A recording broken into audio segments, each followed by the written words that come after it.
Hello and welcome to What the Tech from Boast AI, where we talk with some of the brilliant minds behind new and exciting tech initiatives to learn what it takes to tackle technological uncertainty and eventually change the world. I'm Paul Davenport, Boast's resident tech journalist and head of content. And today I'm thrilled to welcome to the show Leigh Christie, co-founder of Misty West. Launched in 2008, Misty West is a product design firm that specializes in wireless, portable, low-power devices that can survive in harsh conditions like underground mines. Their work with seed to Series B startups and Fortune 500 innovation teams, building novel products across industries such as mining tech, smart infrastructure, and supply chain logistics, with the ultimate goal of creating futuristic technologies that advance the UN's Sustainability Development Goals. Leigh and his team at Misty West are also Boast partners who share our vision for helping connect innovators with the resources they need to bring real-world changing products to market. Thrilled to pick his brain on how he got into the innovation space, what he's seen in the almost 2 decades since founding Misty West, and what's on the roadmap. So, without further ado, welcome to the show, Leigh. Thank you so much, Paul, for having me on. I appreciate it. Awesome. It is my total pleasure. So, I was speaking with your team earlier. We're actually relaunching our podcast. So, I'm very happy that we could get somebody like you who has this great background in the ecosystem on both sides of the border on to chat with me and kind of get the ball back rolling again. So, to kick it off, I'm going to turn it to you. Tell me about yourself. I'd love to know, how did you get into the innovation space in the first spot, and what sparked your Sure. entrepreneurial spirit? Yeah, absolutely. My motivation originally was climate change, like fighting climate change, and just my passion for technology. Just even if I wasn't trying to make the world a better place, I was always trying to make stuff and take stuff apart and break stuff. And so combining those two was kind of a no brainer for me in my sort of late teens, early 20s. And got into electric vehicles, originally fuel cell vehicles, and then eventually got into electric vehicles. And that's kind of in some ways what led to Misty West. Originally, it was a skimboard skateboard company in 2020, 2004. We manufactured skimboards and skateboards. That was a big surprise, not a very lucrative business, and got into electric vehicles. So right around 2008, 2009, 2010, we were working for Rapid Electric Vehicles, Signature Renewables, Electric Auto Sports, and some other companies, all of which are defunct now. And there was sort of a blip there where a whole bunch of renewable energy companies and electric vehicle companies were kind of getting funding in the late 2000s, but almost all those companies went bankrupt. And so we had to pivot our business model away from automotive, away from transportation. So actually, the name of our company is Misty West Energy and Transport. That's sort of harkening back to those days. But we're actually now focused more on, like you mentioned, intelligent and connected devices that are typically small, much smaller than a vehicle for the most part, and typically are battery powered, typically wireless, and have some sort of embedded intelligence inside of them. But just going back to, you were asking about my origin. Maybe what I didn't mention is that my background is in engineering physics. So I'm a hardcore engineer at heart. That's what I was put on this planet to do. That's what I love. And but I've become a bit of a business person over the years. We've been running this company now for over 15 years, and even longer if you go all the way back to the skimboard skateboard days. And so what that has meant is I've had to put a lot of my engineering on the back burner and focus more on business and sales, marketing, strategy, supply chain, recruiting, nurturing, training, coaching, mentoring. And so and more recently, one thing I'm really loving is partnerships, just building excellent partnerships with groups like yours, and trying to make this whole industry more efficient. I love the idea of partnering with other companies where we're not just all scrambling to find sales leads. And it's much better when it's Misty West can say, hey, we don't really do that, but we know a company that does, and we can call them up and say, hey, we got a lead for you. And then vice versa, companies calling us up and saying, hey, we need some help with a handheld device or a wearable device. It's low power wireless. Maybe it's using a Nordic chipset. Maybe it's a Zephyr, RTOS, some kind of real time firmware, some Bluetooth this or Wi-Fi that or LoRaWAN or whatever. And so we find that people kind of come to us for what we're experts for. But yeah, long story short, what you're asking about is the origin story here, and I keep diverging into what we do, but that's kind of how we got to where we were, was through this convoluted path of working on all sorts of different technologies. And the reason for that, like I mentioned, is because I'm super passionate about technology first and foremost. And now I would say that like we're kind of past that early stage of the company. We've got become a lot more mature. We're now way more focused than we used to be. So we used to kind of like after electric vehicles, we kind of did a little bit of everything. Hmm. But then we were known as this like hardcore problem solving, deep tech, you know, university lab to commercialization kind of company. We did a lot of that for many years. But then now we're really focused on commercialized intelligent and connected devices for mining tech, health tech, and of course smart infrastructure, including logistics and materials handling. I loved all of that. So first off, for starters, my dad lives out in San Diego. So when you were saying skimboards and skateboards and the foldables, I'm like, I think he might have an old Ori board in his garage. I don't hold me to that, but like, love that Cool. ethos. I'm a big bike guy. I was actually talking with Rory before you hopped on the call about his biking Nice. trip in Greece and in Europe. So that's all music to my ears. Also explains the synergies on your own team. You have people with that similar ethos and just about like the efficiencies and transportation on the one hand, but like bridging that passion across again, maybe some more consumer focus at the start, but then a real problem solving ethos as the company has evolved. That's Yeah. amazing. I also find in talking to a lot of like founders or just innovators in the tech ecosystem, the ones who are really passionate, they do that expansion that you were talking about, where sure, I went in for the hard tech and to the really build stuff, but you spread your wings and you learn about the business because you are actually passionate about seeing those things through to success and maybe grinning and bearing it and having some uncomfortable learning experiences or navigating waters that maybe weren't intuitive or something you learned when you were at the school for actually building stuff. So I Yeah. think that well rounded background and then zeroing in on the focus really cool. I see that as probably like a winning characteristic that's most common thread among the folks that we talk to.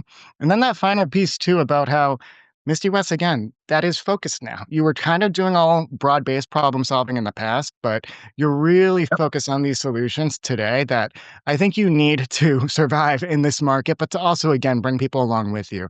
Our ethos at Yeah. Boast is we don't know all the answers, but we try to find the people in the spaces that can help other partners we work with get those. So similar ethos on both sides. We love the Cool. partnerships. We love meeting with folks like you guys who can get people who might be in our ACP, but again, we don't want to just be cynical. We want to provide a real resource. So I'll stop Yeah. digressing on that, but loved that Cool. genesis. Love that origin story. Now, we did Yeah. start talking about Misty West and what brought you here today, but could you talk to me specifically about some of the products that you guys are most passionate about right now, what you might be most happy to see in market, or what's actually driving the most innovation in your space? I know I got some product names in here, but I'd love to hear it from you. Yeah. I mean, for starters, mining tech is booming. Just because of critical minerals for electric cars. Um, so that's been big for us. So I would say there's a lot of traction there. And I would say historically, like smart logistics and materials handling was like for a while there was our biggest industry. But you can't just pick one industry, like, because every once in a while that industry will be in the dumps. It's cyclical, right? So you have to have a little bit of diversity there. So we do really want to focus as best we can, but there are also some advantages to not just picking just one industry, unless you're in medical or defense. That is the one exception. If you're a medical engineering consultancy, you can just do medical. Like it's so big and so conducive to consulting. Defense is the same way. If you're a defense contractor, you can just only do defense if you want to. Contracts tend to be very long term. Um, but yeah, so that's on the industry side. On the technology side, it's really for us, it's all about Bluetooth, Wi-Fi, like low power wireless communication standards, where we're building and designing the packaging, the electronics, the PC, PCBA. We're helping choose the chipset, and then ultimately we're trying to we're trying to provide a full solution, including the firmware and software. So, and sometimes it even involves industrial design. So it can be through all these different disciplines, all the way through, and packaged up into a functional prototype, or ultimately a commercializable production prototype, and then ultimately a handoff to the contract manufacturer or to the client who manufactures the product themselves.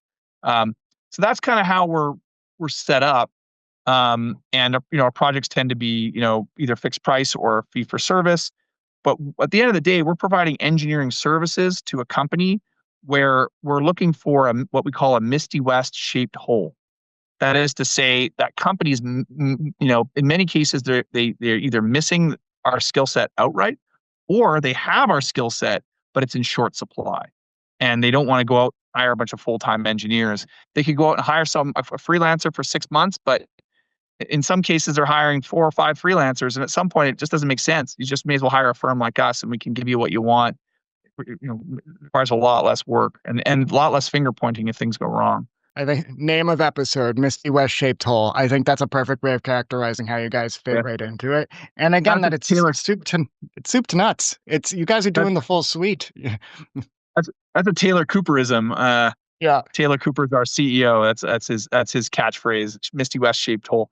But yeah, but about just sorry. Actually, one thing I didn't mention about the technology is that Sure. like the way I kind of divide it up is so there's intelligent devices and then there's connected devices. Most connected devices aren't intelligent, but most intelligent devices are connected. And so we do both. It's not like it has to be intelligent. It can be connected, but not intelligent. And by intelligence, what I usually mean is there's some kind of neural processing unit or some Yep. kind of math, hardware acceleration component to it. Whether that's an NPU or not is kind of a different question. But and on the connectivity side, usually it's some kind of low power wireless communication protocol. But more often than not, those tend to be wearables and handhelds. Not always, but that's just kind of like the way it kind of works out. Because if it's handheld, it's got to be lightweight. It's wearable, it's got to be lightweight. So that means a smaller battery pack, and that means you have to really push the limits of what's possible with battery life, which is where we really excel. It's kind of a key offering that we have. So that was one area of growth, is this sort of low power wireless stuff.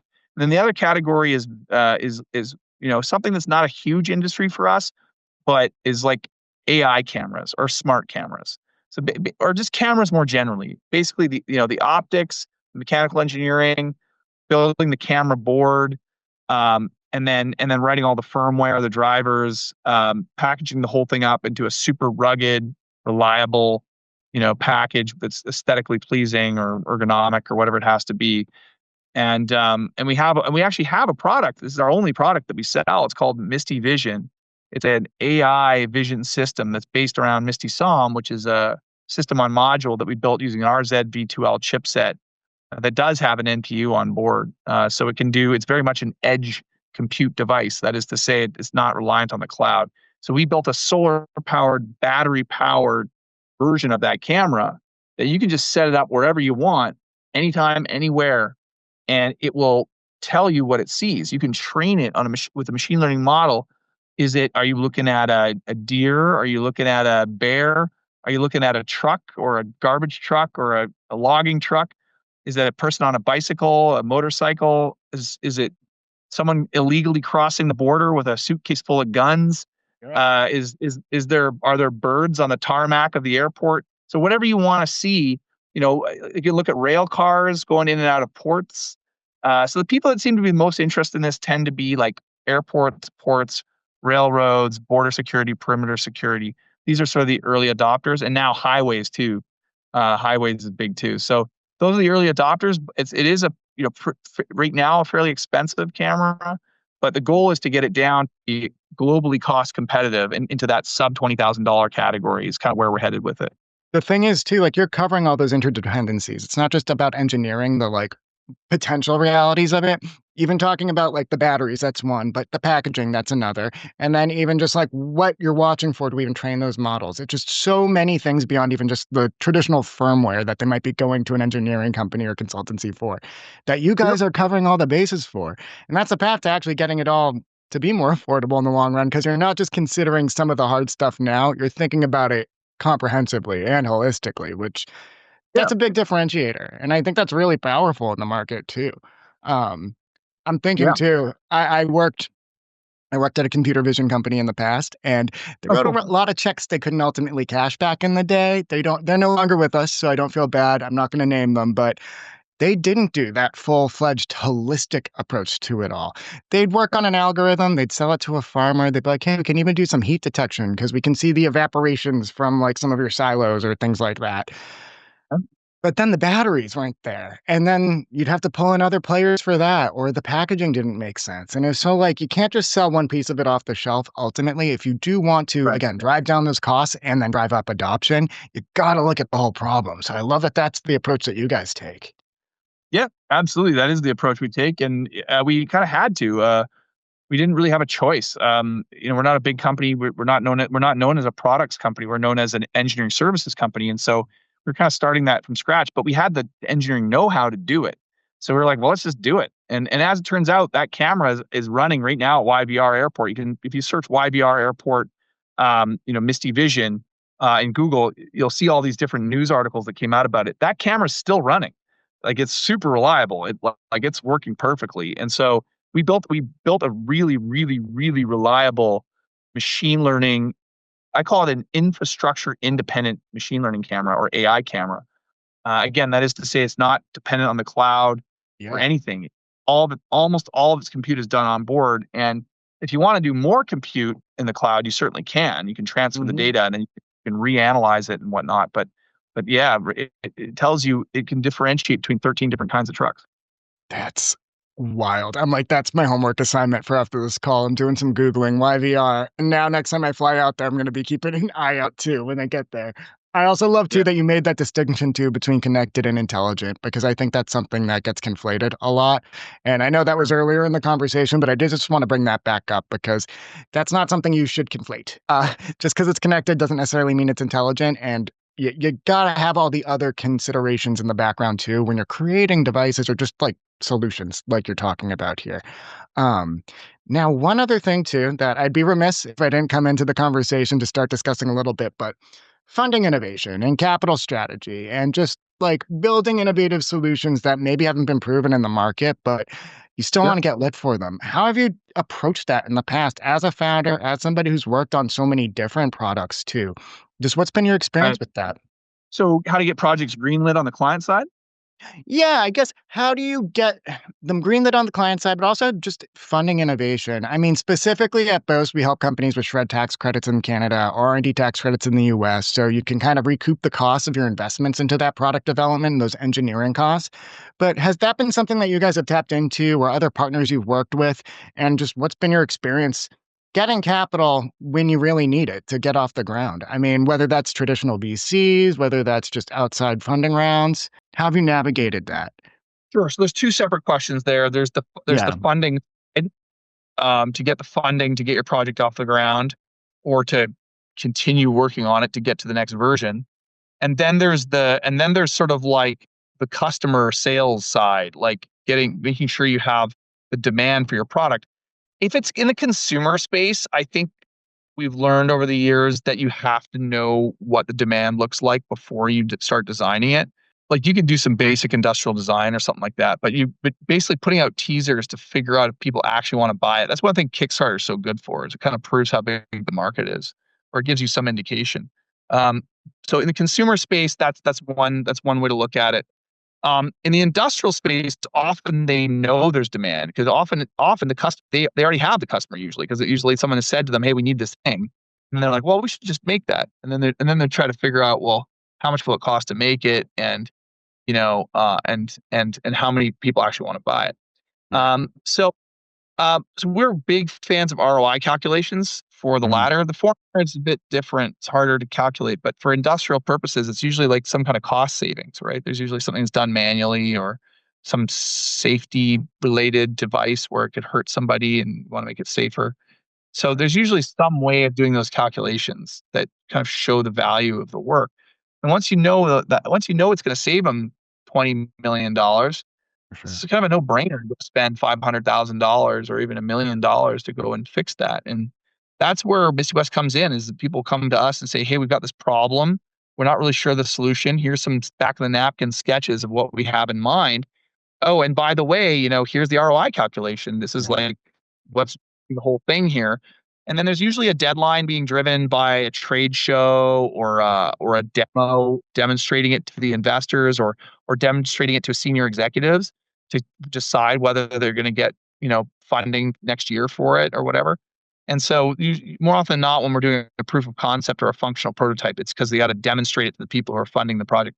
Now, going back to funding, for Canadian startups, I think Shred is great. IRAP is great. Scale AI and there's lots of different options there. So to answer your question on the funding side, yeah, there's a lot of non-dilutive funding in Canada, which is really great.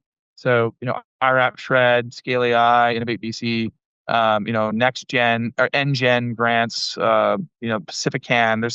If someone's watching this, if someone's watching this interview and they want to learn more about that, reach out to me. I'll put you in touch with someone from the Misty West team. We're very experienced at that stuff, and I think Boast, you guys have a pretty incredible track record there as well. And so I think I would encourage anyone who's watching this interview, like, hit us up. We can talk about that stuff from the engineering side. You guys can talk about that from the funding side.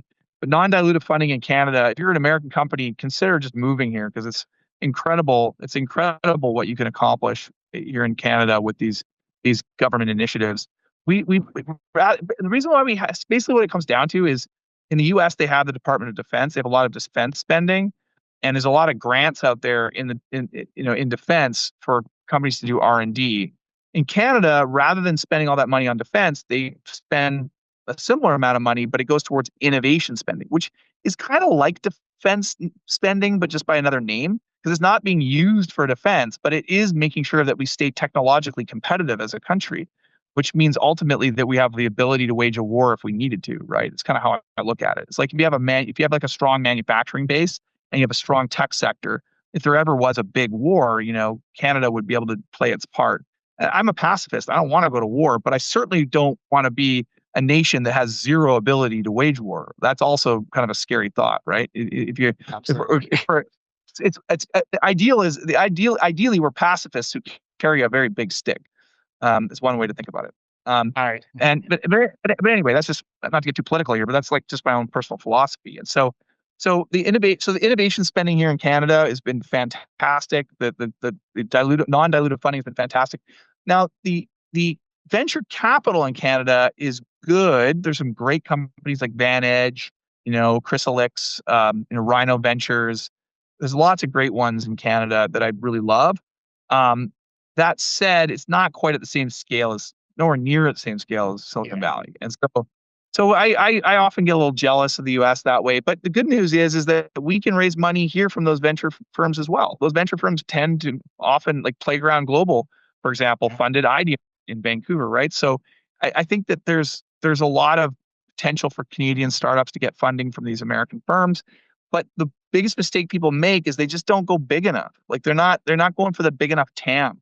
They're going for after little niche markets. It's hard to get funding for a niche market.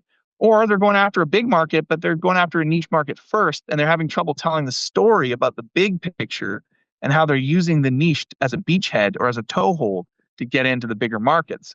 With the way that Canadian firms tend to tell that story, we tend to be quite modest and we sort of downplay it a little bit. And I think that that's a problem. That's something that Canadian startups need to fix.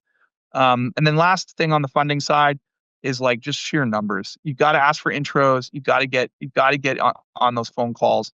For every 20, 30, 40, VCs you talk to or angels you talk to, maybe one of them's going to work out. And so it's just a lot of phone calls. Like if you're raising money, you just can't be shy about it. It's similar to sales that way. Yeah. Like you're doing sales. Like the people who are really good at sales tend to also be pretty good at raising money. Not always, but sometimes. Does that answer your question? It more than answers my question. And I love that you also, too, were mentioning like the storytelling that Canadians have to do on their own behalf and even how that's tied to sales, too. Pump your chests, beat the drum. You guys are doing amazing stuff up there and you got to get that funding. And it's available if you can get that story out there. And to your point, think big. Look for the biggest TAM. Make yourself seem as ambitious as you really are when you're going after all of that. You also took the words right out of my mouth when you were talking about just like how generous Canada is in terms of giving that non-dilutive funding out to the innovators. Love the pacifists who carry a big stick. Maybe that's the backup title of the episode. We can put that in our back pocket. I'll attribute it to you, of course. But I think it is an attitude thing. And I think I don't think it all ties back to how the funding mechanisms in the US are so different compared to Canada, and how Canada is more generous with the innovation funding because that's how they characterize it. Whereas a lot of businesses in the US, they got to go after VCs and they got to be a little more cynical maybe in their approach about it. That's making Yeah. a big leap there that I don't want to hang my hat on that. I know there's lots of think pieces about that too, and there's been lots of back and forth. I'm just thinking about LinkedIn and when I go up to Toronto for events about people saying, oh, Canadians aren't ambitious, where I'm like, that's absolutely not what I've witnessed firsthand.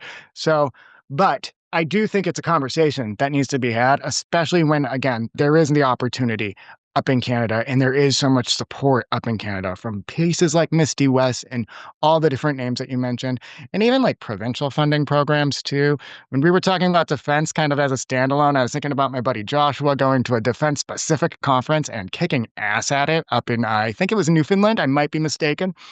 Oh, cool. But each province, they have their lane too, and they fund it on Yep. top of the federal funding too that comes That's down. right. So it's just so it's incredible. Every time I learn more about the opportunities up there, I'm just like, do we have an equivalent down here? Not really. We kind of just have the R&D program, then state by state. Sure, pick your flavor, but they're not that dissimilar.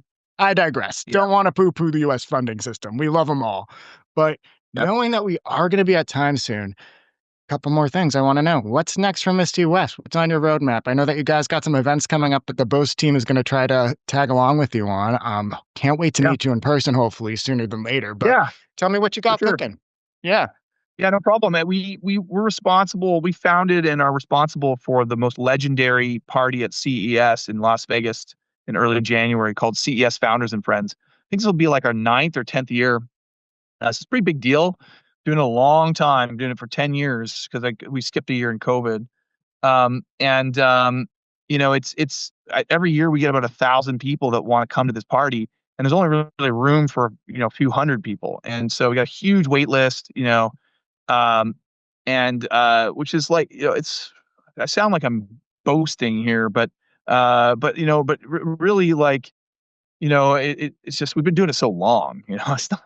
But we're nothing special. It's just like we had the right idea at the right time, and which was to like do an off strip warehouse type party. Like it feels very like it doesn't feel very corporate. Let's put it that way. Like it feels like a proper party. There's like dancing and there's DJs and it's like, and it's not just a bunch of it, it's not just like a bunch of Vegas sweaty dudes or whatever. You know what I mean? Yeah. It's like it's a proper party, and a lot of people that go to it swear by it. And there's so many people that say, I would, I don't even go to CES anymore. I just go to just the Founders and Friends party. They come for That's just cool. the party, and then yeah, they don't even stay for the conference. So it's just because you meet so many good people there, and there's good people you see year after year, and the community is the intelligent connected devices community is so strong that it's great to have these kinds of events for forming these long term bonds of between kindred spirits, so to speak. And then in Vancouver we do the hardware tech, hard tech awards. Oh, yeah. So they were previously known as the Misty's Awards. That name is a little bit self-centered of us to call it the Misty's Awards. So we renamed it to the Hard Tech Awards. We have another thing called the Hard Tech Forum, and they kind of go hand in hand. And we do that during Web Summit. So Web Summit is a huge tech conference in Vancouver. Big deal, gets bigger. I think it used to have another name. We really took that seriously and took that to heart and decided to try to piggyback our award ceremony on top of that. So we now do this award ceremony in Vancouver a year. We're going into our 5th year of that now, or 6th year. Awesome. And yeah, we get big sponsorship for it every year. We give out cash prizes to the top winners. But it's like the closest thing that exists to like be an exaggeration to say Nobel Prize, but it's like a red dot design award, but it's for individuals, right? Yeah. It's not for the company. It's not for the startup. It's not for a specific product. It's for a specific individual. Think of it as like a lifetime achievement award for product designers, engineers, project managers, program managers, founders. You get the idea. So it's basically the life, whoever was the lifeblood of that project, or those projects plural, it deserves to be nominated for these awards. So if you worked on a project and you know someone who was sort of an unsung hero of that project that really needed recognition or deserved recognition, we highly, highly, highly suggest that you nominate them for this award.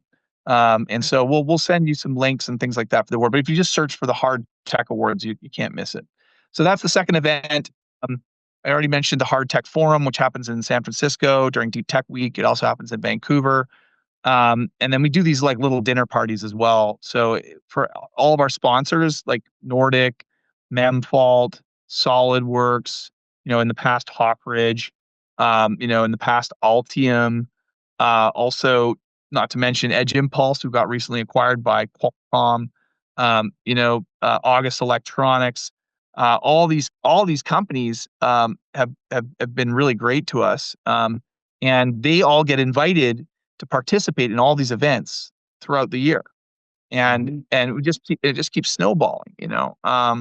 And so that's like our main like marketing lead gen activity is like basically we think of it as like community building activities, events, awards, that kind of stuff, and that for us is our like non-slimy way of like it feels really natural and organic. It doesn't feel like too salesy. That's kind of why we do it. No, that is so aligned. Again, I think I said it earlier, but with the ethos that we have here at Boast. Go Yeah, ahead. and with intent as well. I missed a sponsor as well. With intent, With intent intent. based in Europe. With intent is a great sponsor of ours as well. I forgot to mention that. That sponsor. I'm probably forgetting a few others, but yeah. Oh, I will make sure that all of those sponsors get shout outs in the blog write up for this. I'll also make sure that I have links to all of these things that we're discussing in the blog write up so that all the folks listening to this can investigate. They can look into what they could get in. They can try to get on that wait list for the CES show.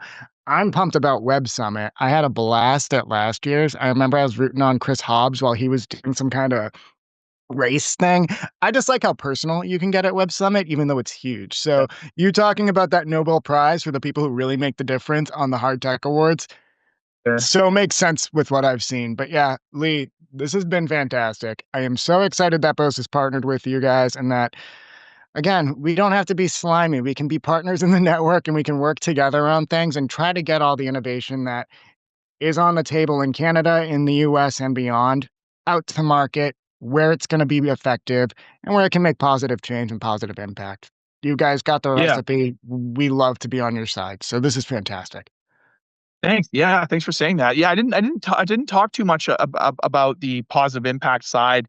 But yeah, I forgot to mention like the whole point of our company is like to help achieve the UN Sustainable Development Goals. That's kind of like the driving, the driving mission statement for the whole company. We try to the projects that we choose. We try to choose projects that we really fundamentally believe are going to move the needle for the UN Sustainable Development Goals. I love it. No, that's fantastic. And yeah, I'm going to hold off on shouting out some of the other folks who we're going to have on the podcast, but a lot of Okay. folks are aligned to that UN Sustainable Development Goals. And that's really what I feel like I'm happy that Boast is hanging the hat on that too. It is positive, it's not cynical, and it's going to benefit everybody in the long run and the short run if we can help work together as a team. So I love it. We're living in a pretty cynical world these days, so it's nice. Yeah. It's nice to have a little bit of positivity, and I think it's so easy to slip into that win-lose mentality, and nothing pleases me more when you get a bunch of really smart engineers together, product creators, and you really embark on a new journey together on a big new product introduction, whether it's on the industrial, commercial, or consumer side, and you take it from concept to completion. It goes to mass production. It's just like the best feeling in the world. Oh, I love it. That's music to my ears, Leigh. Well, cannot thank you enough. Really look forward to, again, hopefully meeting in person sooner than later. Thanks, Paul. It's been great. Really enjoy it. Really appreciate your time. Thank you.